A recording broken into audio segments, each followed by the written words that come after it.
Olá! Sabe quando um evento que parece incrível, um verdadeiro milagre, em vez de unir todo mundo, acaba, na verdade, causando uma baita divisão? Pois é, nesta análise dos capítulos 9 e 10 de João, a gente vai mergulhar fundo numa história assim. A história de um homem que passou a enxergar e como esse acontecimento gerou uma crise de fé e de autoridade que balançou as estruturas. Vamos ver como essa confusão toda começou. E o ponto de partida é logo essa pergunta que já entrega o jeito que as pessoas pensavam na época. A ideia era que, se alguém estava sofrendo, a culpa era de algum pecado. Então, quando os discípulos veem um homem cego de nascença, a primeira reação não é como a gente pode ajudar, e sim quem foi que errou aqui. Essa mentalidade é a chave para a gente entender o conflito que está prestes a explodir. Só que a resposta para essa pergunta vai virar essa lógica de cabeça para baixo. A questão aqui não é sobre o passado, sobre achar um culpado, é sobre o presente. E o que vai acontecer não vai ser motivo de festa para todo mundo, não. Pelo contrário, vai ser o estopim de uma crise e tanto. E aqui está a resposta de Jesus, que é: uau! Uma verdadeira revolução de pensamento. Ele simplesmente tira a culpa da equação e redefine o propósito daquele sofrimento. A cegueira do homem não era um castigo, e sim uma oportunidade para algo grandioso acontecer. É uma mudança de perspectiva radical. E o jeito que a cura acontece é fascinante. Não tem show de luzes, não tem passe de mágica, é uma coisa bem física, quase rústica. Jesus faz lodo com saliva e terra, aplica nos olhos do homem e dá uma ordem. Ou seja, a cura exigia uma ação, um passo de fé e obediência da parte do cego. Ele tinha que ir e fazer a parte dele. E o resultado? Direto e poderoso. A obediência trouxe o milagre. O homem que viveu a vida inteira na escuridão agora podia ver. Mas olha só que ironia. Enquanto a crise pessoal dele terminava, a crise teológica e social de todo mundo em volta estava só começando. Pois é, em vez de celebração, o que se segue é uma investigação. A notícia do milagre chega lá nos líderes religiosos dos fariseus e eles não ficam nada felizes. Para eles, a questão não era comemorar, mas sim investigar se um crime tinha sido cometido. Eles chamam o homem curado não para uma festa, mas para um interrogatório. E aqui está o X da questão para eles. O ato de fazer lodo era considerado trabalho, e trabalhar no sábado era uma violação direta da lei. Então, para os fariseus, o problema não era o milagre, mas a legalidade. A cura de uma vida inteira de cegueira se tornou, aos olhos da lei deles, um ato criminoso. E aqui a gente vê o choque direto de duas visões de mundo. De um lado, a lógica legalista dos fariseus. Se ele quebrou a regra do sábado, ele é um pecador e ponto final. Do outro, a lógica simples, baseada na experiência do homem curado. Pecadores não fazem milagres desse porte. Logo, quem o curou só pode vir de Deus. E aí, pressionado, o homem dá o seu testemunho final. É uma das frases mais poderosas de toda a narrativa. Ele não entra em debates teológicos complexos. Ele se apega à sua realidade que é inegável. A experiência pessoal dele se torna uma verdade mais forte que qualquer argumento da lei.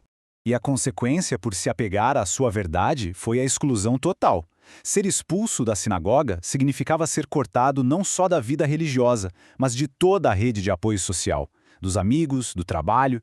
Ele foi curado da cegueira física só para ser transformado num pária por aqueles que deveriam ser seus guias. E esse ato de expulsar uma ovelha do rebanho serve de gancho perfeito para o que vem a seguir. Jesus encontra esse homem que foi excluído e, a partir desse encontro, introduz uma nova visão de liderança, usando uma metáfora poderosa sobre pastores, ovelhas, ladrões e mercenários. E Jesus então conta essa parábola com três personagens bem claros. Tem o pastor legítimo, que tem uma relação com as ovelhas, tem o ladrão, que invade com más intenções, e tem o mercenário, o empregado que só se importa com o pagamento e, no primeiro sinal de perigo, abandona o rebanho. A analogia com os líderes que expulsaram o homem fica bem clara, né? E aqui que a parábola vira algo pessoal. Jesus para de falar em termos gerais e aplica essas metáforas diretamente a si mesmo. Ele se identifica como a figura central, fazendo algumas das afirmações mais ousadas e diretas de todo o seu ministério. A primeira grande declaração é: eu sou a porta. Pensa um pouco nisso. Ele não é alguém que aponta o caminho. Ele é o próprio caminho. A imagem aqui é de segurança total e acesso exclusivo. Para entrar no curral e estar seguro, é preciso passar por ele, Não tem outro jeito. E aqui vem a segunda e mais profunda afirmação.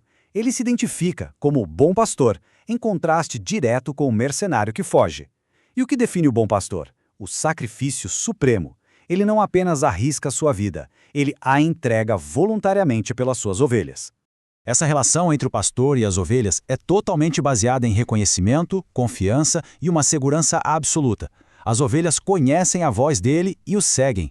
A promessa é de proteção eterna, um vínculo que, segundo ele, nada nem ninguém pode quebrar. Mas essas palavras sobre vida, sacrifício e identidade divina não trazem paz. Pelo contrário, elas aprofundam a divisão. A tensão, que começou lá atrás com a simples cura de um cego, agora atinge seu ponto máximo, está prestes a explodir. A multidão, exausta com as parábolas e as declarações indiretas, o confronta. Eles exigem uma resposta clara, um sim ou não. A paciência acabou, eles querem que ele pare de rodeios e declare sua identidade de uma vez por todas. E a resposta que ele dá é a mais direta e chocante possível. Ele não diz apenas eu sou o Cristo. Ele vai muito além, afirmando uma unidade de essência com Deus Pai. Nesta curta frase, ele eleva a aposta ao nível máximo. A reação é imediata e violenta. A conversa acaba. Para eles, a linha foi cruzada. A resposta à pergunta deles não foi a que esperavam e a única reação que consideram apropriada é a execução por apedrejamento. E por quê? A acusação era de blasfêmia. Ao dizer eu e o Pai somos um, ele não estava apenas se declarando um profeta ou o Messias de uma forma que eles pudessem aceitar. Ele estava reivindicando divindade, e para eles isso era um crime capital. Mas mesmo diante dessa afirmação, a multidão não era um bloco só. A divisão persistia. Alguns o descartaram como um louco possuído. Outros, no entanto, não conseguiam esquecer o milagre inicial. Eles voltaram à evidência. Um demônio poderia realizar um ato tão bom e poderoso como curar um cego de nascença?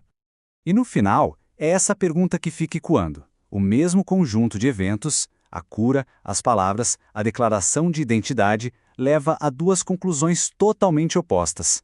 O que define alguém? Suas obras ou a interpretação de suas palavras? A narrativa nos deixa com essa tensão, forçando cada pessoa a decidir de que lado fica.